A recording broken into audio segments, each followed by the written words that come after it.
নমস্কার দর্শক বন্ধুরা, welcome to Bong football info. তো বন্ধুরা, আজ কিন্তু উড়িষ্যা এফসির বিরুদ্ধে ইস্টবেঙ্গল কলিঙ্গ সুপার কাপের ফাইনালে নামতে চলেছে।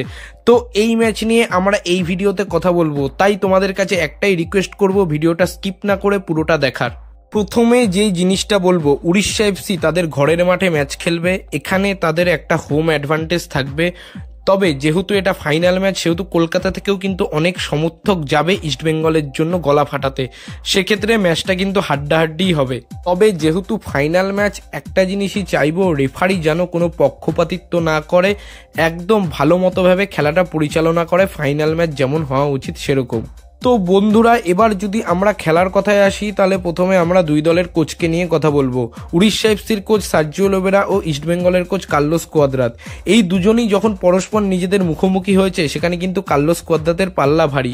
এছাড়াও আরেকটা উল্লেখযোগ্য বিষয় হচ্ছে 2019 সালের হিরো আইএসএলে যখন এফসি গোয়া ও বেঙ্গালুরু এফসি মুখোমুখি হয়েছিল, তখন এফসি গোয়ার কোচ সার্জিও লোবেরা ছিল ও বেঙ্গালুরু এফসির কোচ ছিল কার্লোস কোয়াদ্রাত। সেখানে কিন্তু বেঙ্গালুরু এফসি গোয়াকে ফাইনালে হারিয়ে দিয়েছিল। অর্থাৎ কার্লোস কোয়াদ্রাতের সার্জিও লোবেরার বিরুদ্ধে একটা ফাইনাল জয়েরও রেকর্ড আছে। আবারও একই রকম একটা ফাইনালে মুখোমুখি, এটা সুপার কাপের ফাইনাল। দেখা যাক কার্লোস কোয়াদ্রাত তার রেকর্ড অব্যাহত রাখতে পারে কিনা। তবে বন্ধুরা, আমরা যদি দেখি, ইস্টবেঙ্গল পরপর 9টা ম্যাচে অপরাজিত রয়েছে, অপরদিকে উড়িষ্যা এফসি কিন্তু 14টা ম্যাচ আনবিটেন রয়েছে, যেখানে তারা মাত্র 2টো ম্যাচ ড্র করেছে। অর্থাৎ ফর্মের বিচারে কিন্তু ইস্টবেঙ্গলের থেকে অনেকটাই এগিয়ে রয়েছে উড়িষ্যা এফসি, এবং এই ম্যাচটা ইস্টবেঙ্গলের জন্য যথেষ্ট কঠিন ম্যাচ হতে চলেছে।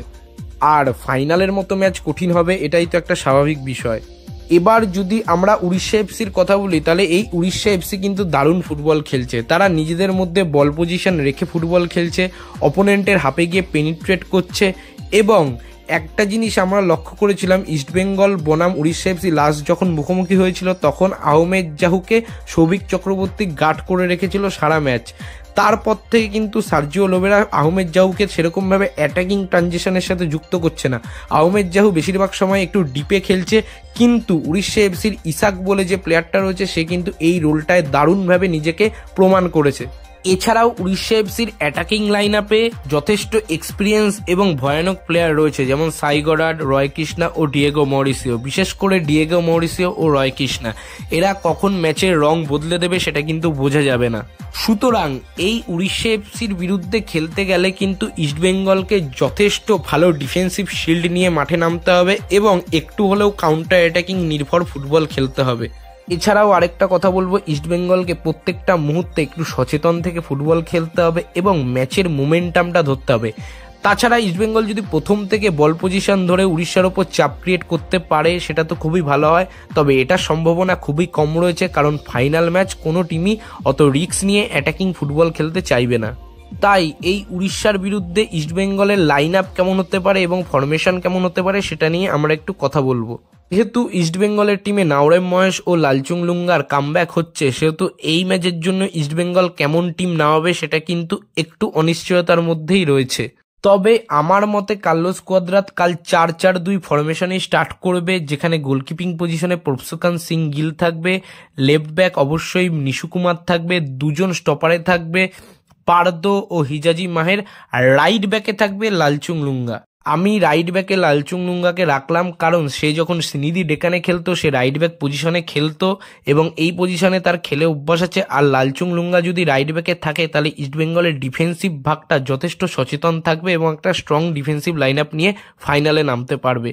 এবার যদি আমরা মিডফিল্ডের কথায় আসি, তাহলে লেফট মিডফিল্ডে থাকবে বোরজা হেরেরা, দুজন ডিফেন্সিভ মিডফিল্ডার বা সেন্ট্রাল মিডফিল্ডার হিসেবে থাকবে সৌভিক চক্রবর্তী ও সাউল ক্রেসপো, আর রাইট মিডফিল্ডে থাকবে নাওরেম মহেশ সিং।